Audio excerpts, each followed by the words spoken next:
Good morning, everybody. This is our astrology weather forecast for the 1st of August, 2025.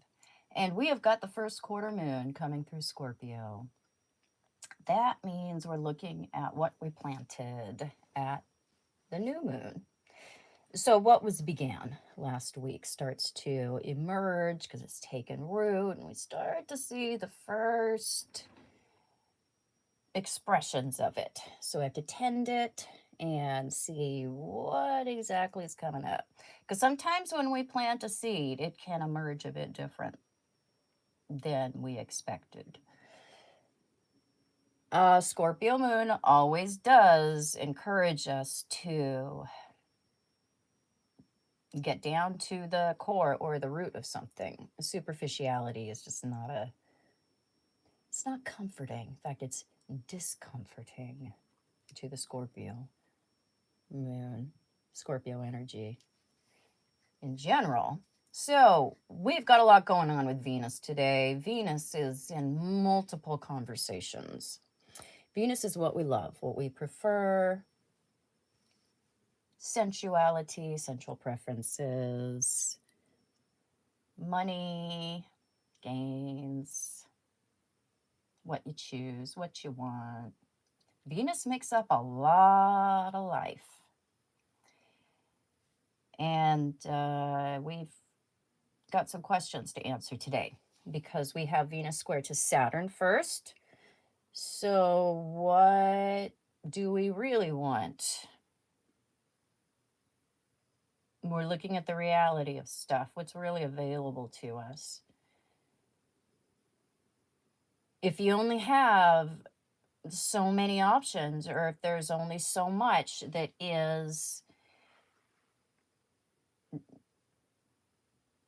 there, what are you going to do with it? Because we also have the problem of Venus square to Neptune at the same time, where we want it all. We're looking for the big dream, the ideal.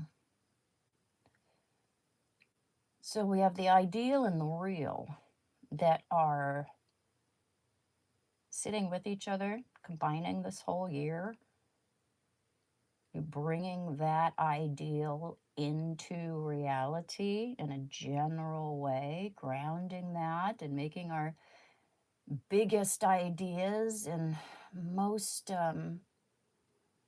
our highest aspirations part of the foundations of our new institutions.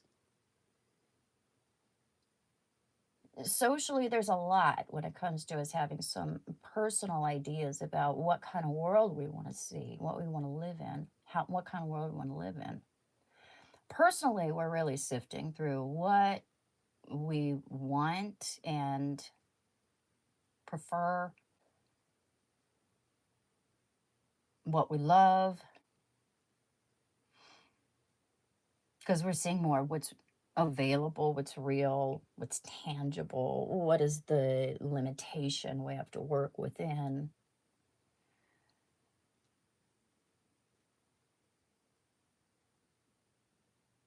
We have an in conjunction forming from Venus to Pluto that's also going to be really triggering. This is another side of things. This is where we feel like our back is up against the wall, or we've got some kind of deadline, or there's some urgency that's built into things.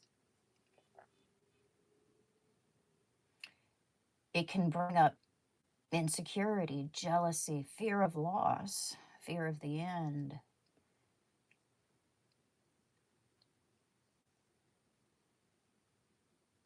So there's a few things that could happen depending on who you are, where you are, what you're learning, what is going on in your own life, how far you are when it comes to understanding unconditional love as opposed to transactional relationships. It can bring a lot of that to the surface, seeing the difference between exchange and actual giving, getting the give and take right, burning through some of our outdated unexamined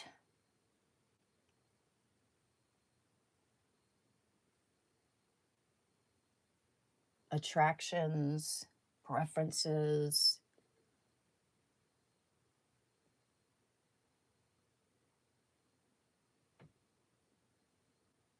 So, a lot of us will get tired of chasing fantasies that don't love us back. Others will realize that we threw something away that could have been the best thing we ever had and could have brought some kind of fantasy into our real life and grounded into a reality.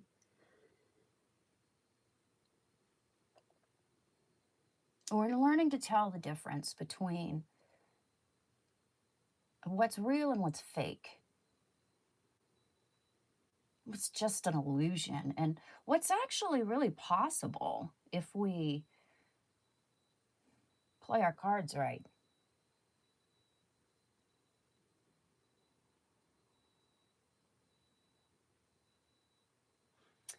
So that's what I got. I do want to come in and talk to my membership group today. I've been trying to get in and talk to you guys for a couple days, but I have been wiped out. And I don't want to come in and have you guys just get the breadcrumbs. So I'm going to go back to bed for a while, rest up. If I'm feeling up to it, then I'll make a post and give you guys some warning, and then we'll have just channel members chat time today. You guys have a good day.